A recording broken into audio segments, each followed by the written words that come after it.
संचालक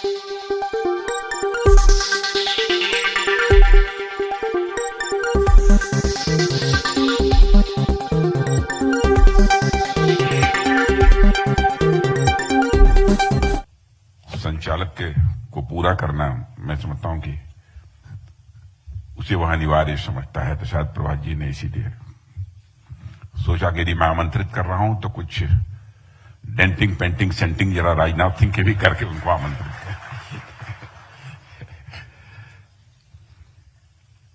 कर। सच्चाई यह है कि जब राम के ऊपर परम पूज्य स्वामी अवधेशानंद जी गिरि जी महाराज, तो उनसे ज्यादा अधिकृत रूप से और कोई दूसरा व्यक्ति नहीं बोल सकता।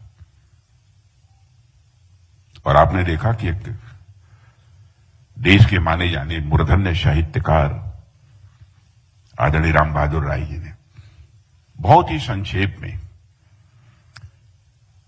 किस तरीके से इस पुस्तक के बारे में उन्होंने अपनी समीक्षा प्रस्तुत की है। तो मेरे द्वारा बहुत कुछ कहे जाने का कोई औचित्य नहीं है। यह बात सही है कि शासन में अपनी भूमिका का मैं निर्वाह कर रहा हूं, लेकिन प्रभात प्रकाशन, ये मैं देखता हूं कई बार ये हो गया है कि इनके यहां कोई पुस्तक प्रकाशित होती है तो लेखक और ये किसी न किसी कार्यक्रम में मुझे आमंत्रित कर लेते हैं। मैं बचता हूं लेकिन मुझे छोड़ते नहीं है, क्योंकि मैं जानता हूं कि साहित्य का बहुत बड़ा मैं ज्ञाता नहीं हूं। वैसे भी अपने जीवन में छात्र भी रहा, तो मैं विज्ञान का ही छात्र रहा, फिजिक्स मैथमेटिक्स और केमिस्ट्री ही मेरा विषय रहा है।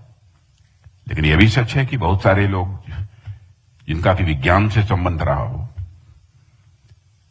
वो साहित्यकार भी कुछ होते हैं। ऐसे भी लोगों को मैंने देखा है। और जब मुझे जानकारी प्राप्त हुई कि यहां पर परम पूज्य अवधेशानंद गिरि जी महाराज रहेंगे, आदरणीय राम बहादुर राय जी रहेंगे, तब मुझे संतोष हुआ कि चलो जो इधर उधर की बातें मुझे बोलनी होगी बोलकर मैं चला आऊंगा और पुस्तक के विमोचन की औपचारिकता सार्थक रूप से पूरी हो जाएगी। वैसे किसी भी पुस्तक के विमोचन के कार्यक्रम में जाना और बिना पुस्तक को ठीक तरीके से पढ़े बोलना, अब आप सोचिए कि वह बोलने वाला व्यक्ति अपराध बोध से कितना ग्रसित होगा। वही हमारी स्थिति है। लेकिन हम लोगों के यहां लोग होते हैं, कुछ रहते हैं, कुछ न कुछ वो कर देते हैं। अब थोड़ा बहुत हम भी पुस्तक के अंदर झांक झूक कर लेते हैं।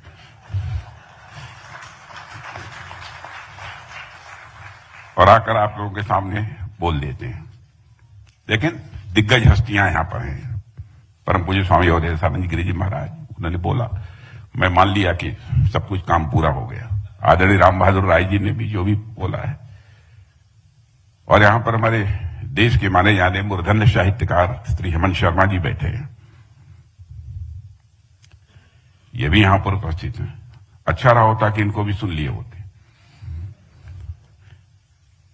और इस पुस्तक के लेखक श्री मनोज सिंह, पहले से हमारा कोई बहुत अधिक परिचय मनोज सिंह से नहीं रहा है, लेकिन मैंने देखा मैं रामवंशी हूं, मैं आर्यवंशी हूं। यह पुस्तक लिखने वाला व्यक्ति कोई सामान्य व्यक्ति नहीं हो सकता है। कहीं न कहीं उसके सोच का, चिंतन का एक स्तर होगा। अपनी सोच और अपने चिंतन को किसी न किसी ऊंचे धरातल तक ले जाने वाला कोई व्यक्ति होगा।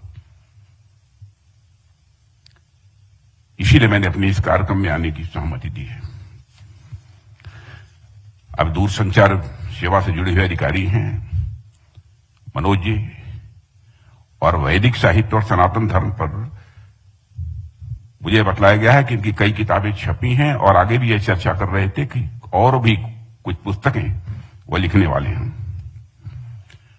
और उनको पढ़ने से मुझे लगता है कि इतिहास, संस्कृति और परंपराओं के एक अच्छे जानकार हैं मनोज सिंह जी। मैं रामवंशी हूं, यह इनकी पूर्व प्रकाशित पुस्तक में आर्य पुत्र हूं कि यह संभवतः ये दूसरी कड़ी है। अच्छा लिखा है और मैं कह सकता हूं प्रामाणिक लिखा है। और परम पूज्य अवधेशानंद गिरि जी महाराज की जब मुहर लग गई तब क्या पूछना। तो किसी दूसरे के सर्टिफिकेट की कोई आवश्यकता इस समय नहीं है भारत में। मित्रों, मर्यादा पुरुषोत्तम भगवान राम का जहां तक प्रश्न है, वह हमारी संस्कृत के एक ऐसे चरित्र हैं जिन पर जितना भी लिखा जाए वह कम है। उनके विविध आयाम हैं। वह सिर्फ राजा ही नहीं है बल्कि लोक नायक भी हैं। भारतीय समाज के लोकतांत्रिक प्रतिनिधि भी हैं। समतामूलक समाज की अवधारणा सर्वप्रथम वही देते हैं। उनके व्यक्तित्व के इतने पहलू हैं कि कोई उन्हें समग्रता में प्रस्तुत नहीं कर सकता। और ये सच्चाई भी है, वे युग पुरुष हैं, संस्कार पुरुष हैं, अवतार पुरुष हैं, आदर्श पुरुष हैं, धर्म की प्रतिमूर्ति हैं और मर्यादा पुरुषोत्तम है। इतना ही नहीं, मर्यादा पुरुषोत्तम भी हैं लेकिन विश्व के श्रेष्ठ धनुर्धर भी हैं। और इतना ही नहीं, विनय और विवेक के शिखर भी हैं और स्थित प्रज्ञ भी हैं और असंपृक्त भी हैं। वे कुर्सी से अनासक्त एक ऐसे लोकनायक हैं जिसमें सत्ता के लिए निराशक्ति का भाव है। मित्रों, भगवान राम की तुलना सूर्य के तेज से की जाती है और शायद इसीलिए उन्हें सूर्यवंशी भी माना जाता है। और आज हम इस परंपरा को आगे बढ़ाते हुए स्वयं को रामवंशी कहलाने में गौरव की अनुभूति करते हैं। जहां भगवान राम में सूर्य का तेज है, वहीं पृथ्वी जैसा क्षमाशील उनका व्यक्तित्व भी है। उनकी ज्ञान शक्ति भगवान बृहस्पति के समान है और देवराज इंद्र के समान उनकी प्रसिद्धि है। उन्होंने गुरु वशिष्ठ से विद्या प्राप्त की, लेकिन केवट से प्रेम भी प्राप्त किया है, सबरी माता का स्नेह प्राप्त किया और हनुमान जी के सहयोग और सहकार भी उन्होंने प्राप्त किया। श्री राम के प्रति सबका अगाध स्नेह है और उनका भी सभी के प्रति अगाध सम्मान है। मगर जो विशेष स्नेह समाज के वंचितों और शोषितों के प्रति उनमें दिखता है, मैं समझता हूं वह अद्भुत है। समाज के शोषितों और वंचितों के लिए जो उनका स्नेह दिखता है वह अपने में अद्भुत है। आज जब हमारे प्रधानमंत्री भी गरीब कल्याण की बात करते हैं तो मैं भी एक बार सोचता हूं, बार बार इन सब चीजों पर इनका आग्रह, बार बार उसे बोलते रहना, केवल यह वोट बैंक की पॉलिटिक्स नहीं हो सकती। कहीं ना कहीं मन में भाव है और उनके प्रति जो उनकी प्रतिबद्धता व्यक्त करते हुए जब देखता हूं, मुझे लगता है कि उसकी भी प्रेरणा उन्हें मर्यादा पुरुषोत्तम भगवान राम से ही आती है, जो यह मानती है कि दीन दयालु बिरदु संभारी हरहु नाथ मम संकट भारी। एक दीन दयालु भगवान राम थे तो दूसरे दीन दयालु हमारे पंडित दीनदयाल उपाध्याय जी थे, जिन्होंने हमें अंत्योदय की प्रेरणा दी, एकात्म मानववाद जैसा विचारक दर्शन दिया। भगवान राम के साथ साथ पंडित दीनदयाल उपाध्याय जी भी गरीब कल्याण के प्रति हमारे समर्पण के प्रेरणा स्रोत हैं। 2 दिन बाद 25 सितंबर, इसलिए मैंने इसकी चर्चा की कि 2 दिन बाद ही 25 सितंबर को पूरा देश उनकी जयंती मनाता है और हम लोगों ने अपने राजनीतिक जीवन में जो प्रेरणा प्राप्त की है वह पंडित दीनदयाल जी उपाध्याय के विचार दर्शन से हमने प्राप्त की है। हर तन के सुख के लिए धन धान चाहिए, मन के सुख के लिए मान सम्मान स्वाभिमान चाहिए, बुद्धि के सुख के लिए भगवान चाहिए और आत्मा के सुख के लिए भगवान चाहिए। एक ऐसा दर्शन पंडित दीनदयाल जी उपाध्याय ने इस देश को दिया है, एक आत्मा मानव दर्शन। इसलिए मैंने यहां इस समय मैंने चर्चा की है उसकी। मित्रों, हर भारतीय के जीवन में भगवान राम किस हद तक जुड़े हुए हैं, इसका अनुमान इसी बात से लगाया जा सकता है कि जीवन की प्रारंभ से लेकर मृत्यु तक राम का नाम बराबर लिया जाता है। इसी तरह भारत का हर कोना मर्यादा पुरुषोत्तम भगवान राम की महिमा का प्रतिबिंब है और भगवान राम भारत के मन में समाहित है। भगवान राम भारतीय विचारों में समाहित हैं और भगवान राम भारतीय दर्शन के प्रेरणा हैं। यानी मन, विचार और दर्शन तीनों में भगवान राम का ही अंश है। हजारों वर्ष पहले जो भगवान राम महर्षि वाल्मीकि की प्रेरणा थे, वही भगवान राम तुलसी, नानक, कबीर की भी प्रेरणा है और एक ही राम अनेक रूपों और स्वरूपों में हमारी संस्कृति में जाने जाते हैं, माने जाते हैं और पूजे जाते हैं। मित्रों, शायद इसीलिए हमारे यहां राम के अलग अलग वर्ण मिलते हैं। राम कथा तो एक है पर सबके अपने अपने राम हैं। गांधी के राम अलग हैं, लोहिया के राम अलग हैं, वाल्मीकि और तुलसी के राम में भी फर्क है। भवभूत के राम दोनों से अलग हैं। कबीर ने राम को जाना, तुलसी ने माना और राम एक पर दृष्टि भिन्न भिन्न है। और आप जानते हैं ऐसा क्यों? क्योंकि राम जाति और वर्ग से परे है। मित्रों, नर, वानर, आदिवासी, वनवासी, पशु, मानव, दानव, सभी से उनका करीबी रिश्ता है। वह अगड़े पिछड़े से भी ऊपर है। निषाद राज हो या सुग्रीव, कोल भील को साथ लेकर वह चलते हैं। सबरी हो या जटायु, सभी को साथ लेकर चलने वाले वे आप देखेंगे अकेले देवता है।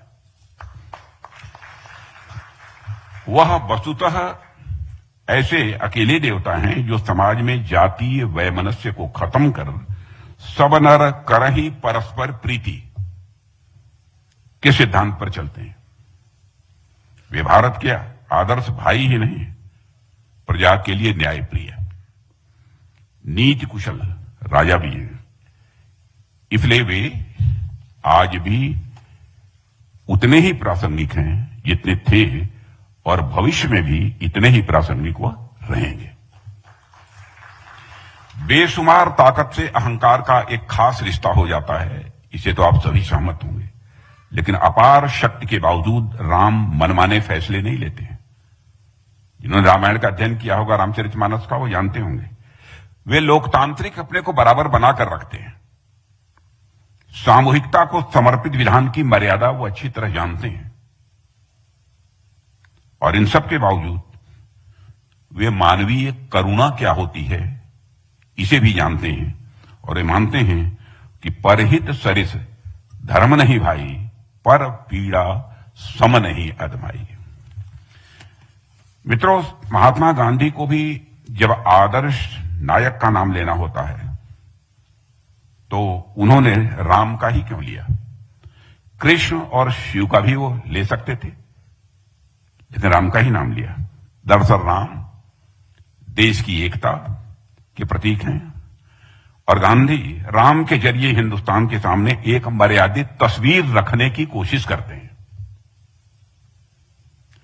वे उस राम राज्य के हिमायती हैं जहां पर लोकहित सर्वोपरि है, जो गरीब नवाज है और गरीब दुखियों के दुख को जानते हैं। तभी तो तुलसीदास जी कहते हैं, मणिमाणिक महंगे किए सहजे तृण जल नाज, तुलसी सोई जानिए राम गरीब निवास। इसलिए जब डॉक्टर लोहिया भी भारत माता से मांगते हैं तो कहते हैं हे भारत माता, हमें शिव का मस्तिष्क दो। लोहिया ये कहते हैं भारत माता से, हे भारत माता, हमें शिव का मस्तिष्क दो और कृष्ण का हृदय दो और राम का कर्म और वचन दो। लोहिया अनिश्वरवादी थे, ईश्वर की सत्ता में वो विश्वास नहीं करते थे, अनिश्वरवादी है। पर उनकी यह सोच मैं मानता हूं कि अपने में मौलिक थी। इस पर किसी का मतभेद हो सकता है, लेकिन निश्चित रूप से उनकी यह सोच अपने में मौलिक थी। भगवान राम कुशल प्रबंधक थे, मैनेजमेंट स्किल बेजोड़ थी, लाजवाब थी। उनके संगठन की अद्भुत क्षमता है। जब दोनों भाई अयोध्या से चले तो महज 3 लोग थे, लौटे तो पूरी सेना के 7 लौटे। अब इससे ज्यादा मैनेजमेंट की स्किल और क्या हो सकती है। एक साम्राज्य का निर्माण कर राम कायदे कानून से बंधे हैं। एक धोबी ने जब सीता पर टिप्पणी की तो वे बेबस हो गए। जब क्या करें, भले उसके आरोप में कोई दम नहीं था, वो बेदम था, फिर भी वे इस आरोप का निवारण उसी नियम से करते हैं जो आम जन पर भी लागू है। वे चाहते तो नियम उस समय बदल सकते थे, जैसे भारत की संसद में जब चाहिए तब नियम बदल लिए, तो वहां भी बदल सकते थे। पर उन्होंने नियम कानून का पालन किया क्योंकि वे मर्यादा पुरुषोत्तम।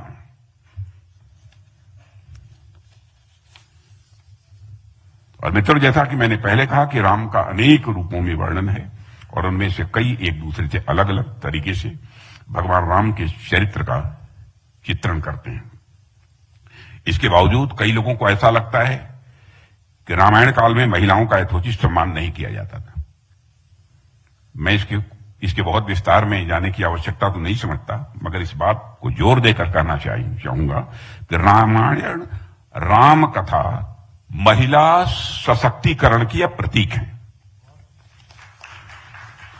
मैं उदाहरण देना चाहूंगा कि जब भगवान राम को वनवास दिया गया और सीता जी ने उनका साथ देने का निर्णय लिया, तो महर्षि वशिष्ठ ने इसका विरोध करते हुए कैकेयी से कहा। एक श्लोक है संस्कृत में, लेकिन मैं संस्कृत में श्लोक करूंगा तो मैं कहूंगा तो शायद 1-2 ऐसे विद्वान हो जो उसको समझ पाएंगे, इसलिए मैं उसका अर्थ ही बतलाता हूं क्या कहा उन्होंने कहा कि हे कैकेयी, आप शालीनता की सीमा लांघ रही हैं और राजकुमारी सीता को वन नहीं जाना चाहिए। वे यहीं रहकर सीता भगवान राम को दिए हुए राज सिंहासन पर विराजमान होंगी। महर्षि युधिष्ठिर ने इसका विरोध करते हुए कैकेयी से कहा कि वही विराजमान होंगी। इतना ही नहीं, महर्षि वशिष्ठ आगे कहते हैं, और जो कहते हैं वो संस्कृत का उल्लेख नहीं कर, संस्कृत का श्लोक है, आत्मा ही दारास्तु सर्वेषां दर्शंग ग्रह वर्तिनाम आत्म ये मित रामस्य पलिष्यति मोदिनीम। इसका अर्थ है कि पत्नी हर गिरफ्त की अर्धांगिनी होती है और इस रूप में राजकुमारी संसार पर शासन करेंगी।